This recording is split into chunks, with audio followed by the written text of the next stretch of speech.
నమస్తే, నేను మీ అనురాధ. ఈరోజు మనం కుమారుడి కథను తెలుసుకుందాం. అయితే మనం కథ వినడం ప్రారంభించే ముందు సౌకర్యవంతమైన స్థితిలోకి వెళ్దాం. మీకు ఇష్టమైన రీతిలో పడుకుని అన్ని లైట్లను ఆఫ్ చేసి మీ కళ్ళు మూసుకోండి. నెమ్మదిగా గాలి పీలుస్తూ పూర్తిగా లోతైన శ్వాస తీసుకొని వదలండి. ఈ ప్రపంచాన్ని, ఇవాల్టి జ్ఞాపకాలను మెల్లగా పక్కకు నెట్టి క్రమంగా నిద్రలోకి జారుకునే సమయం ఇది. మరోసారి నెమ్మదిగా గాలి పీలుస్తూ లోతైన శ్వాస తీసుకొని మీ శరీరంలోని ఒత్తిడిని బయటకు వదిలివేయండి. ఇప్పుడు మీరు చేయాల్సిందల్లా విశ్రాంతి తీసుకోవడం, సేద తీరడం, మునుపటి స్థితికి రావడం. మీరిప్పుడు మంచం మీద ఉన్నారు. రోజువారీ అలసట నుంచి మీ శరీరం విశ్రాంతి తీసుకుంటున్నట్లుగా మీకు అనిపిస్తుంది. కాళ్ల నుంచి మొదలుపెట్టి మీ అవయవాల్లోని ఒత్తిడిని ఒక్కొక్కటిగా బయటకు పంపించేయండి. మీకోసం అవన్నీ రోజంతా చాలా కష్టపడ్డాయి కాబట్టి వాటికి విశ్రాంతి తీసుకునే అర్హత ఉంది. ముందుగా మీ పాదాల్లో మొదలైన విశ్రాంత అనుభూతి క్రమంగా మీ మోకాలి క్రింది భాగానికి చేరుతుంది. అక్కడి నుంచి మోకాళ్లలోకి ప్రవేశిస్తుంది. ఇప్పుడు మీ కాలి ఎగువ భాగాన్ని విశ్రాంతి తీసుకోనివ్వండి. ఈ విశ్రాంత అనుభూతి క్రమంగా మీ పొత్తి కడుపు నుంచి వెన్నెముక మీదుగా ఎగువ వీపు వరకు వచ్చి తరువాత ఛాతీలోకి ప్రవహిస్తున్నట్లుగా గుర్తించండి. అక్కడి నుంచి మీ భుజాల్లోకి, తరువాత చేతుల్లోకి, చివరిగా వేలి కొనల వరకు వెళ్తున్నట్లుగా అనుభూతి చెందండి. ఆపై మీ మెడ, తల, ముఖం వరకు ఆ అనుభూతి ప్రవహిస్తుంది. ఇప్పుడు మీ శరీరం మొత్తం ప్రశాంతంగా, రిలాక్స్డ్గా నిద్రకు సిద్ధంగా ఉంది. త్వరలో మీరు చక్కని నిద్రలోకి జారుకుంటారు. డ్రీమ్ ల్యాండ్లో ప్రశాంతంగా ప్రయాణిస్తారు. ఈ ప్రయాణం ఉదయం వరకు కొనసాగుతూ ఉంటుంది. కాబట్టి మీరు కథను వింటున్నప్పుడు మీ శ్వాసను కూడా అనుసరించండి. అద్భుతమైన నిద్రానుభవం కోసం మీ శరీరం మొత్తానికి విశ్రాంతినిస్తూ స్థిరంగా ఉండండి. ఇప్పుడిక కథలోకి వెళ్దాం. కథ పేరు కుమణుడి ఔదార్యం. విశాల నగరాన్ని కుమణుడు అనే రాజు పాలించేవాడు. ఆయన చాలా శాంత స్వభావి. దేహి అని ఎవరైనా వస్తే దానం చేయకుండా ఉండేవాడు కాదు. రాజ్యాన్ని సుభిక్షంగా ఉంచడమే కాకుండా ఎక్కువగా దానధర్మాలు చేసేవాడు. కానీ కుమణుడి మంత్రి దేవదత్తుడు మాత్రం స్వార్థపరుడు. రాజు చేసే ఈ దానధర్మాలు ఓర్వలేకపోయేవాడు. ఎలాగైనా రాజుతో ఈ దానధర్మాలు మాన్పించాలని తీవ్రంగా ప్రయత్నాలు చేయసాగాడు. కుమణుణ్ణి కలిసి సమస్యలు తెలపడం రాజ్య ప్రజలకి చాలా తేలిక. అయితే ప్రజల్ని రాజుతో కలవనీయకుండా కుట్ర పన్నాడు మంత్రి దేవదత్తుడు. సైనికులకు, భటులకు లంచాలు ఆశ చూపించాడు. రాజుని సాయం కోసం కలిసేందుకు వచ్చే వాళ్లను తిరిగి పంపించేలా ప్రయత్నాలు చేశాడు. కొంతమేర ఈ పనిలో సఫలం కూడా అయ్యాడు. రాజును ఆశ్రయించేందుకు, తమ ఇబ్బందులు చెప్పేందుకు ప్రజలు రాజు దగ్గరికి రావడం మానేశారు. ఇలా కొన్ని రోజులు గడిచాక రాజుకి ఎందుకో అనుమానం వచ్చింది. తన దగ్గరకు ప్రజలు ఎందుకు రావట్లేదు అనే సందేహం మొదలైంది. మంత్రిని పిలిచి, దేవదత్త, ప్రజలెందుకు తమ బాధలు చెప్పుకునేందుకు నా దగ్గరికి రావట్లేదు? ఇన్ని రోజులు చాలామంది నా దగ్గరకు వచ్చేవారు కదా, ఎవరో వాళ్లను నా దగ్గరికి రానియకుండా అడ్డుపడుతున్నారు అనే అనుమానం నాకు మొదలైంది అని మంత్రితో అన్నాడు రాజు. నాకు అదే సందేహం వచ్చింది రాజా, నేను దీనిపై విచారణ జరిపిస్తాను అని రాజుతో అన్నాడు. ఈ రాజుకి ఏం పని లేదు, ప్రజలు రాకుంటే బాధలు లేవనుకుంటాడంటే నా మీదే అనుమానం వచ్చేలా ఉందే అని మనసులో అనుకున్నాడు. మొత్తానికి దీనిపై విచారణ జరిపించాడు. ప్రజలు రాజు దగ్గరకు రాకుండా సైనికులే అడ్డుకుంటున్నారని విచారణలో తేలింది. సైనికులు ప్రజలు తన దగ్గరికి రానియట్లేదని అర్థమైంది. దీంతో రాజు డీలా పడిపోయాడు. సైనికులను ఉద్యోగంలో నుంచి తీసేసి కొత్త వారిని తీసుకోవాలని హుకుం జారీ చేశాడు. అయినా అదే కథ. మళ్ళీ రాజు దిగాలుగా ఉండసాగాడు. ఈ విషయాన్ని రాణి గమనించింది. స్వామి, నేను చాలా రోజులుగా చూస్తున్నా, మీరు దిగాలుగా ఉంటున్నారు, అసలు సమస్య ఏంటి అని ప్రశ్నించింది రాణి ఇందుమతి. ఏమీ లేదు ఇందుమతి, ప్రజలెవరూ నా దగ్గరికి రావట్లేదు. అసలు సమస్యలే లేవనుకుంటే మంచిదే, కాకపోతే నా దగ్గరికి రావడానికే భయపడుతున్నారేమో అనే ఆలోచన వస్తేనే భయంగా ఉంది అని తన బాధను రాణితో పంచుకున్నాడు. యుద్ధ సమయంలో వీరోచితంగా పోరాడే నారాజేనా ఇంత సున్నితంగా ఆలోచిస్తున్నాడు?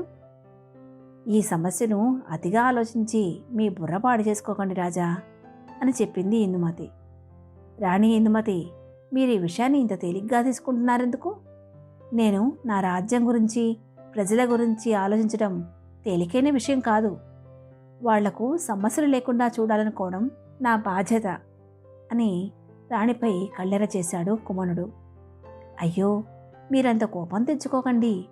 ప్రజలు మీ దగ్గరికి రాకపోతే మీరే ప్రజల దగ్గరికి వెళ్ళిపోతే సరే అని సలహా ఇచ్చింది రాణి. రాణి సలహా అమితంగా నచ్చింది రాజుకి. వెంటనే మంత్రితో భేటీ అయ్యాడు. రాణి సలహా గురించి చర్చించాడు. ప్రజల దగ్గరికే పాలన అని చాటింపు వేయించాడు. రోజు సాయంత్రం ప్రజల దగ్గరికి వెళ్ళడం మొదలుపెట్టాడు రాజు. ప్రజల దగ్గరకు వెళ్ళి వారి ఆలనా పాలనా చూడడం సాగించాడు. ఆ ఏడాది వర్షాలు సరిగ్గా పడక పంటలు పండలేదని రాజు తెలుసుకున్నాడు. పన్నుల గురించి కూడా ప్రజలకు మినహాయింపులు లభించట్లేదని తెలిసి రాజు బాధపడ్డాడు. వెంటనే మంత్రి మండలితో దీనిపై చర్చించాడు. గోదాంలోని ధాన్యాన్ని ప్రజలకు పంచాలని నిర్ణయం తీసుకున్నాడు రాజు. దీంతో మంత్రికి ఇంకా కోపం పెరిగిపోయింది. రాజుని దానధర్మాలు చేయకుండా ఆపాలని ఎన్ని ప్రయత్నాలు చేసినా అన్నీ విఫలమవుతున్నాయని అర్థమైంది.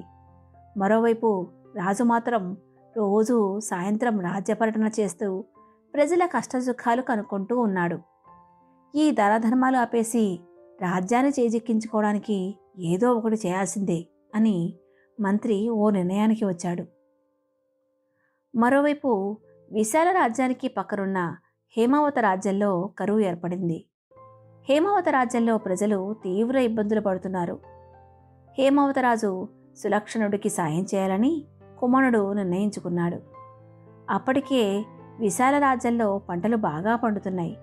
ప్రజలందరూ సుభిక్షంగానే ఉన్నారు. పక్క రాజ్యానికి సహాయం చేసినా తరగని ధనధాన్యాలున్నాయి. దీంతో హేమావత రాజ్యానికి సాయం చేయాలని విశాలరాజు కుమారుడు నిర్ణయించుకున్నాడు. ఇదే విషయాన్ని మంత్రి దేవదత్తుడికి చెప్పాడు.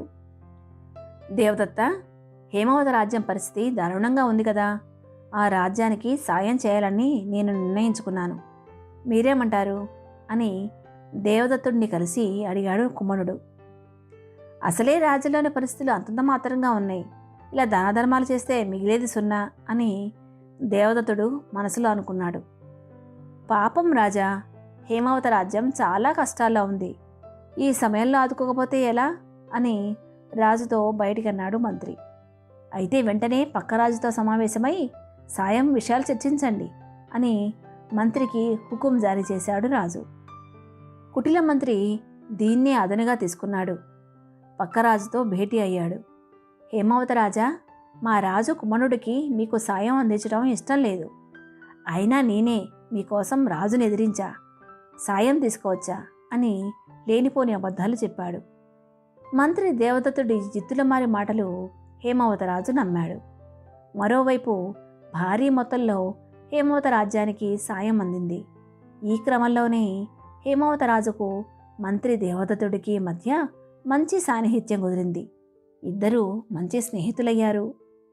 దేవదత్త, మీకెప్పుడైనా ఏదైనా సహాయం కావాలంటే చెప్పండి, నేను మీకు సహాయం చేస్తాను అని హేమవతరాజు మంత్రికి మాటిచ్చాడు. ఇదే అదనుగా విశాల రాజ్యాన్ని కుమరుణ్ణి పతనం చేసి రాజ్యాన్ని చేజిక్కించుకోవడం ఎలా అనే దీర్ఘాలోచనలో పడ్డాడు మంత్రి దేవదత్తుడు.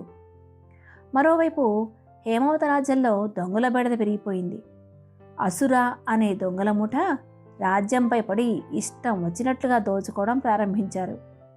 దీనిపై సులక్షణరాజుకి ఏం చేయాలో తెలియక దిక్కుతోచని స్థితిలో ఉన్నాడు. రాజ్యంలోని ప్రజలు ఇప్పుడిప్పుడే ఇబ్బందుల నుంచి బయటపడుతున్నారు అంటే ఈ దొంగల బెడద బాగా పెరిగిపోయింది. దీంతో హేమవత రాజ్యం పరిస్థితి మళ్లీ మొదటికొచ్చింది.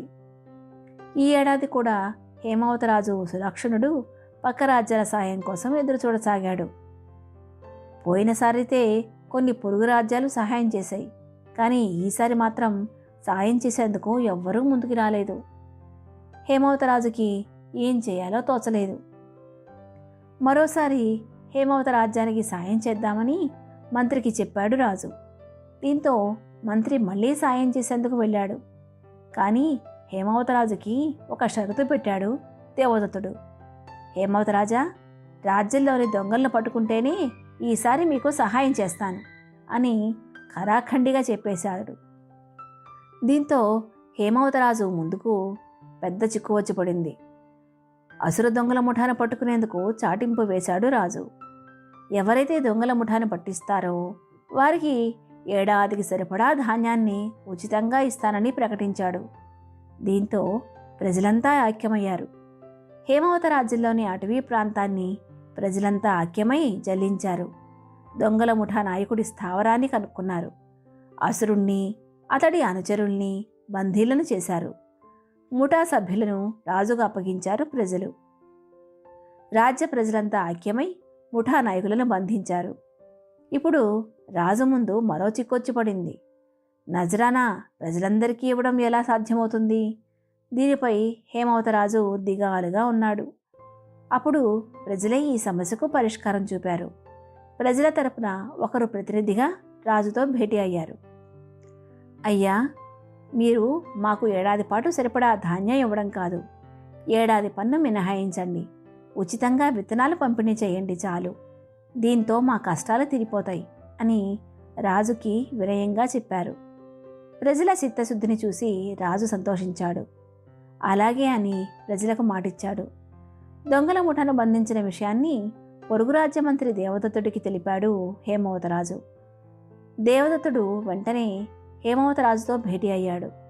హేమవతరాజా, నేను దొంగల ముఠా నాయకుడితో ప్రత్యేకంగా సమావేశం అవ్వాలి అని రాజుతో చెప్పాడు.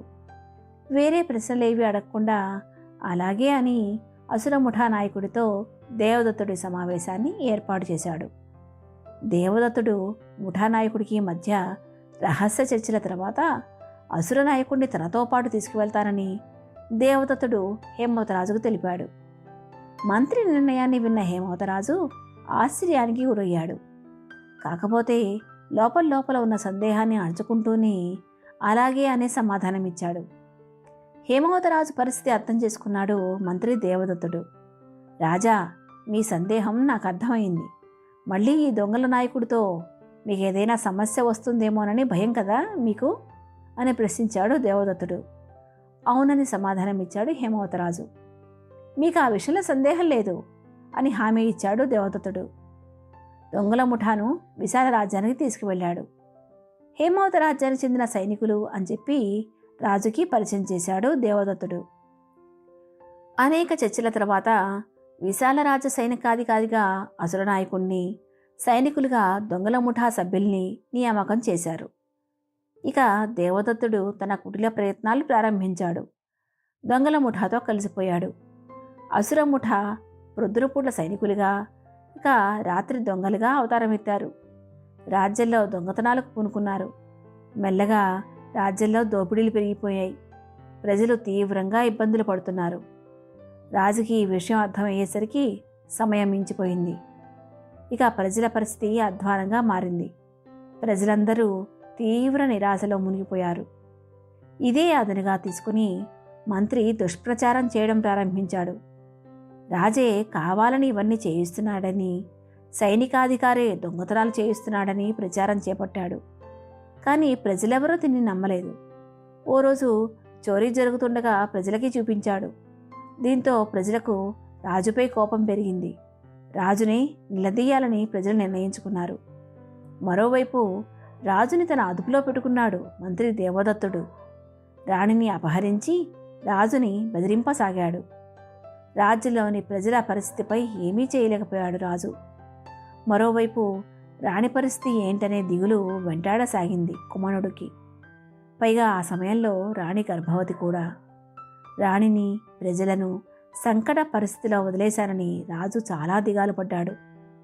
ఓ రోజు రాజుతో ప్రజలు భేటీ అవ్వాలని నిర్ణయించుకున్నారు. కానీ సైనికులు మాత్రం ప్రజలను అడ్డుకున్నారు. దీంతో ప్రజలు తిరగబడ్డారు. రాజుని తరిమి కొట్టాలని నిర్ణయించుకున్నారు. కానీ జీవితంపై విరక్తితో రాజే ఓ లేఖ రాసి రాజ్యం వదిలి అడవి బాట పట్టాడు. ప్రజలంతా సైనికులపై విరుచుకుపడ్డారు. వాళ్లను తరిమి కొట్టారు. దేవదత్తుడికి సహాయం చేసిన దొంగల ముఠాకు తగిన శాస్తి జరిగింది. వారిపై ప్రజలు విరుచుకుపడ్డారు. రాళ్లు, కర్రలతో దాడి చేశారు. రాజ్యం నుంచి తరిమి తరిమి కొట్టారు. దీంతో ఏమీ చేయలేక అసురముఠ అడవులకు పారిపోయింది. ఇప్పుడు మరో సమస్య వచ్చి పడింది.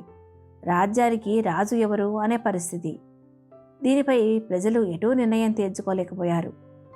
తమకు సాయం చేసిన దేవదత్తుణ్ణి రాజు చేయాలని కొందరు అనుకున్నారు. కానీ రాజుకు తమ్ముడు ఉండగా దేవదత్తుడు రాజులా అవుతాడని మరో వర్గం ప్రజలు వ్యతిరేకించారు. ఈ పరిస్థితి నుంచి ఎలా బయటపడాలా అని మరో ఆలోచనలో పడ్డాడు మంత్రి దేవదత్తుడు. ఇప్పుడు రాజు తమ్ముడు రమణుణ్ణి ఎలా ఒప్పించేది అని తీవ్రంగా ఇబ్బంది పడ్డాడు. రాజు తమ్ముడు ఉండే ఆశ్రమం ఎక్కడుందో కనుక్కున్నాడు. ఆ ఆశ్రమానికి పోయి రాజుపై ఉన్న దుష్ప్రచారాన్ని తెలిపాడు. రాజు అడవులకు పారిపోయాడని వివరించాడు. దీంతో, ఆహా దేవదత్త, ఎంత మంచి విషయం చెప్పావు. ఎలా మా అన్నను పదవీచ్యుతుణ్ణి చేయాలని ఎదురుచూశానో కోటి దేవతలకే తెలుసు. రాజభోగాలన్నింటినీ వదిలి ఈ ఆశ్రమంలో అనాథలా బతుకుతున్నాను. నా ఈ అరణ్యవాసానికి సమయం గడిచింది. ఇకపై రాజుని నేను, నా బంటువి నీవు అని మంత్రితో అన్నాడు. రమణ మహారాజుకి జై అని దేవదత్తుడు గట్టిగా అరిచాడు. మీరేమనుకోకపోతే నేను ఓ విషయం చెప్పాలి రాజా అని సంకోచంగా రమణుడితో అన్నాడు దేవదత్తుడు. చెప్పు దేవదత్త, నేను ఏమీ అనుకోను. ఏం చెప్పాలనుకుంటున్నావో పూర్తిగా చెప్పు అని దేవదత్తుడికి అభయమిచ్చాడు రమణుడు. మీ అన్న దానధర్మాలు చూడలేకే నేనే ఓ కుట్ర పన్నాను. దానికి మీ అన్న బలయ్యాడు. రాజ్యం సుభిక్షంగా ఉండాలనుకోవడంలో తప్పులేదు. కానీ మరి ఇంత మంచితనమా? రాజసేవకుల కన్నా ప్రజలకే లబ్ధి ఎక్కువ. ఇలాంటి పరిస్థితుల్లో రాజు దగ్గర పనిచేసేవాళ్ళు ఎలా ఉంటారు అని హెచ్చించిన స్వరంతో రమణుడికి తన ఆవేదన చెప్పాడు దేవదత్తుడు. మీరన్నది నిజమే దేవదత్త. సంత తమ్ముణ్ణైన నన్నే భోగభాగ్యాలు అనుభవించనీయకుండా చేశాడు ఆ కుమనుడు అని ఆవేశం వెలగక్కాడు రమణుడు. సరే రాజా, అయితే మన తక్షణ కర్తవ్యం రాజ్యానికి వెళ్ళడం, మీరు రాజుగా పట్టాభిషిక్తులు అవ్వడం అని విధేయతను ప్రదర్శించాడు దేవదత్తుడు. వెంటనే రమణుడు, దేవదత్తుడు సైనికులతో రాజ్యానికి పయనమయ్యారు. విశాల రాజ్యానికి రమణుడు రాజు కాబోతున్నాడని చాటింపు వేయించాడు. రమణుడు ఆశ్రమంలో పెరిగిన వ్యక్తి కాబట్టి సాత్వికుడని, ప్రజాకాంక్ష కోరేవాడే అయ్యుంటాడని ప్రజలందరూ నమ్మారు. కాకపోతే పట్టాభిషేకం అయ్యేందుకు ఇంకా ఏడాది పడుతుందని, అప్పటి వరకు ఆపద్ధర్మరాజుగా బాధ్యతలు స్వీకరిస్తానని ప్రజలకు మాటిచ్చాడు రమణుడు. దీంతో ప్రజలందరూ గతంలో లాగానే రాజు దగ్గరికి వెళ్ళి తమ సమస్యలు చెప్పుకోవడం ప్రారంభించారు. రమణుడు ఎలాగా తన వైపే ఉన్నాడని ప్రజలను రాజు దగ్గరకు వెళ్లేందుకు అనుమతించాడు దేవదత్తుడు. ఎక్కువగా ధనధాన్యాలు చోరీ అయ్యాయనే సమస్యని ప్రజలు రాజుకు తెలుపసాగారు. ఎలాగా అసురముఠాను తరిమి కొట్టారో కూడా తెలిపారు. అయితే రాజు మాత్రం ఇవేమీ పట్టనట్టుగా కేవలం చూద్దాం చేద్దాం అనే మాటలతో ప్రజలను మభ్యపెట్టడం సాగించాడు. ప్రజలు వాళ్ళ కార్యకలాపాల్లో పడిపోయారు. రాజ్యంలో శాంతి భద్రతలు సుభిక్షంగానే ఉన్నాయి. దీంతో ప్రజలు సంతోషంగానే ఉన్నారు. కుమారుడు గురించి ప్రజలు ఆలోచించడమే మర్చిపోయారు. ఓ రోజు అకస్మాత్తుగా దొంగల ముఠా నాయకుడిని పట్టుకున్నాడు రాజ్యానికి చెందిన వ్యక్తి ఉదయుడు. రమణుడితో పాటే ఆశ్రమంలో చదువుకున్న వ్యక్తే ఈ ఉదయుడు. అయితే ఇప్పుడు రాజ్యం సుభిక్షంగానే ఉంది. అంటే రమణుడు చెప్పినట్టు చేయడం వల్లే ధనధాన్యాలు తిరిగి వచ్చాయని ఉదయుడు వివరించాడు ప్రజలకు. తరువాత ఉదయుడు అసురుడి నుంచి కుమారుడి ఔదార్యం, ప్రజలకు సేవ చేయాలనే సంకల్పం, మంచితనం గురించి తెలుసుకుని రాజుగారు రాజ్యం వదిలిపోవడానికి కుట్ర పన్నారని రాజ్య ప్రజలకు తెలియజేశాడు. రాజుపై కుట్ర పన్నింది మంత్రి దేవదత్తుడే అని ప్రజలందరికీ అర్థమయ్యేలా చేశాడు ఉదయుడు. ఈ దొంగల ముఠాన్ని పట్టించింది రమణుడేనని ప్రజలకు వివరించాడు. మళ్ళీ కుమారుడు రాజు కావాలంటే రాణి ఎక్కడుందో తెలియాలని, అప్పటి వరకు దేవదత్తుణ్ణి భరించక తప్పదని ప్రజలందరికీ అర్థమయ్యేలా తెలిపాడు ఉదయుడు. దేవదత్తుణ్ణి రమణుడు పావుగా వాడుకుంటున్నాడని ప్రజలకు వివరించాడు. మీ తొందరపాటు వల్లే కుమారుడు అడవులకు పోయాడు. రాజు మంచివాడే, కానీ ప్రజలు కూడా రాజు పరిస్థితిని అర్థం చేసుకోవాలి. రాణి ఎక్కడుందో తెలియట్లేదు. ఇలాంటి పరిస్థితుల్లో మనం ఏమీ చేయలేం అని ప్రజలపై ఆగ్రహం వెళ్ళగక్కాడు ఉదయుడు. మరోవైపు అసురముఠాకు దేవదత్తుడి నీచబుద్ధి అర్థమైంది. కుమారుడి ఔదార్యం తెలిసి వచ్చింది. కుమారుడికి అండగా ఉదయుడి వెంట నడుస్తామని ప్రజల ముందు ప్రమాణం చేశారు అసురముఠ. మరోవైపు మెల్లిగా దేవదత్తుడికి నమ్మకంగా మారాడు రమణుడు. రాణి ఎక్కడుందో తెలుసుకునేందుకు తీవ్రంగా ప్రయత్నించసాగాడు. కానీ రాణి ఇందుమతి ఆచూకీ మాత్రం తెలియరాలేదు. మరోవైపు కుమారుడి గురించి అడవుల్లో వెతకడం ప్రారంభించాడు. కానీ హేమవతరాజుకు బందీగా కుమారుడు మారినట్లు వేగుల ద్వారా సమాచారం అందింది రమణుడికి. అడవిలో స్పృహ తప్పి పడిపోయిన కుమారుణ్ణి హేమవతరాజు ప్రజలు చేరదీశారు. కుమారుణ్ణి విశాలరాజరాజుగా గుర్తించి హేమవతరాజుకి తెలిపారు.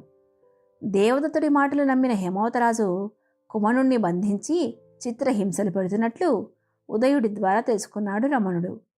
ఈ విషయం తెలుసుకున్న రమణుడు బాధపడ్డాడు. దేవదత్తుడు నా దగ్గరకు వచ్చి మా అన్న గురించి చెప్పినప్పుడే నాకు ఏదో తప్పు జరుగుతుందని అర్థమైంది. అందుకే మా అన్నకు వ్యతిరేకంగా మాట్లాడా. దేవదత్తుడికి దగ్గరయ్యా. మా అన్న పక్కనే ఉంటూ వెన్నుపోటు పొడిచిన ఆ నీచుడు ఆ దేవదత్తుడు అని ఉదయుడితో చెప్తూ కన్నీరు పెట్టుకున్నాడు రమణుడు. సరే రమణ, అయ్యిందేదో అయిపోయింది. ఇక మనం సక్రమంగా కాదు, వెన్నుపోటుతోనే ఆ దేవదత్తుడి పీడ తొలగించుకోవచ్చు అని రమణుడికి ధైర్యం చెప్పాడు. ఆ తర్వాత ఉదయుడు చేసే కార్యాచరణ వివరించాడు. శభాష్ ఉదయ, నువ్వు ఆ పనిలో ఉండు. నేను రాణిగారి జాడ కనిపెట్టే యోచనలో ఉంటాను అన్నాడు రమణుడు. రాణిని చెరసాలలోని రహస్య గదిలో ఉంచినట్లు దేవదత్తుడి ద్వారా తెలుసుకున్నాడు రమణుడు. ఆమెను విడిపించి అరణ్యవాసానికి పంపుతానని మంత్రిని నమ్మించాడు. ఇద్దరు నమ్మకస్తులను ఇచ్చి రాణిని ప్రసవం కోసం ఆశ్రమానికి పంపించాడు రమణుడు.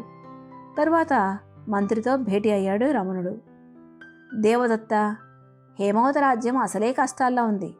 మనం ఆ రాజ్యం పైన దండెత్తి వాళ్ల సంపదను దోచుకొని ప్రజలను బానిసలుగా చేసుకుంటే ఎలా ఉంటుందంటావు అని ప్రశ్నించాడు. చాలా మంచి విషయం. వాళ్లను సైనికులుగా చేసుకొని మనం పొరుగు రాజ్యాలన్నింటినీ హస్తగతం చేసుకోవచ్చు. దీంతో మనంత ధనవంతులు ఎవరూ ఉండరు రాజా అని రమణుడి మాటలకు వత్తాసు పలికాడు దేవదత్తుడు. మరి ఆ పని చూడండి అని మంత్రితో చెప్పాడు రమణుడు. వెంటనే దేవదత్తుడు అసురముఠాను పిలిపించాడు. హేమవత రాజ్యంపై దండెత్తాలని సూచించాడు. దీనికి వాళ్ళు సరే అన్నారు. మరోవైపు ఉదయుడు హేమవతరాజుని కలిసి జరిగిన విషయమంతా తెలిపాడు. దీంతో కుమారుణ్ణి విడిపించి అదే రాజ్యంలో అతిథిగా మర్యాదలు చేయసాగాడు హేమవతరాజు. కానీ ఎక్కడో హేమవతుడికి సంకోచం కలిగింది. ఉదయుడు చెప్పింది నిజమేనా కాదా అని. దాన్ని ముందే గ్రహించాడు ఉదయుడు. హేమవత రాజా, మరో 2 రోజుల్లో దేవదత్తుడు మీ రాజ్యంపై అసుర ముఠాతో దండెత్తుతాడు. కానీ వాళ్ళు నా భటులు, మీకు ఏమీ జరగకుండా చూస్తారు. ఆ ద్రోహి దేవదత్తుడిని ఏం చేయాలో మీరే నిర్ణయం తీసుకోండిక అని ఉదయుడు అక్కడి నుంచి విశాల రాజ్యానికి పయనమయ్యాడు. ఉదయుడు చెప్పినట్టే దేవదత్తుడు హేమవత రాజ్యంపై దండెత్తాడు. దేవదత్తుడిని హేమవత రాజు బంధించాడు. కుమణుణ్ణి విశాల రాజ్యానికి పంపే ఏర్పాట్లు చేశాడు. కుమణరాజా, నీ ఔదార్యాన్ని అర్థం చేసుకోలేకపోయా. ఆ కుటిల దేవదత్తుడి మాటలు నమ్మి నీపై పగ పెంచుకున్నా, నన్ను క్షమించు అని హేమవతరాజు కుమణుణ్ణి మన్నించమని ప్రార్థించాడు. ఇందులో నీ తప్పేమీ లేదు రాజా. పాముకి పాలు పోసి పెంచింది నేను. నా పక్కన ఉన్నది ఓ నక్క అన్న విషయాన్ని గ్రహించలేకపోయా. నన్ను కాపాడిన మిమ్మల్ని, మీ రాజ్య ప్రజలను ఎప్పటికీ మర్చిపోలేను అని హేమవతరాజుని గట్టిగా హత్తుకున్నాడు కుమణుడు. కుమణుడు విశాల రాజ్యం పయనమయ్యాక దేవదత్తుడిని ఉరిదీయించాడు హేమవతరాజు. మారిపోయిన అసుర దొంగల ముఠాను తన సైన్యంలో చేర్చుకున్నాడు. మరోవైపు రాణి ఇందుమతి పన్నంటి బాబుకి జన్మనిచ్చింది. విశాల రాజ్యానికి తిరిగి వచ్చాక ప్రజలందరూ కుమణుడికి జేజేలు పలికారు. తర్వాత ప్రజలను ఉద్దేశించి కుమణుడు ఇలా మాట్లాడాడు. రమణుడే లేకుంటే ఈ రాజ్యం ఏమయ్యేదో. రమణుడు పేరుకు నా తమ్ముడైనా నన్ను కాపాడిన గొప్ప వ్యక్తి. ఈ నీరాజనాలన్నీ నా తమ్ముడు రమణుడికే చెందాలి అని ప్రజలందరి ఎదుట రమణుణ్ణి కౌగలించుకున్నాడు కుమణుడు. మంచితనానికి, ఆదర్శమైన రాజుకి నిదర్శనం నువ్వే అన్నా. ప్రజలందరూ నీ పాలనలో సుభిక్షంగా ఉండాలి. నేనిక ఆశ్రమానికి వెళ్తాను, అక్కడే నా సంతోషం ఉంది అని రమణుడు తిరిగి ప్రయాణమయ్యాడు. రాజుగా బాధ్యతలు స్వీకరించి గుడ్డిగా అందర్నీ నమ్మకుండా సుభిక్షంగా రాజ్యపాలన సాగించాడు కుమణుడు. కథ సమాప్తం. శుభరాత్రి. ప్రశాంతంగా నిద్రపోయేందుకు నీంద్ యాప్లోకి అడుగుపెట్టండి. ఈ క్షణమే నీంద్ యాప్ను డౌన్లోడ్ చేసుకోండి.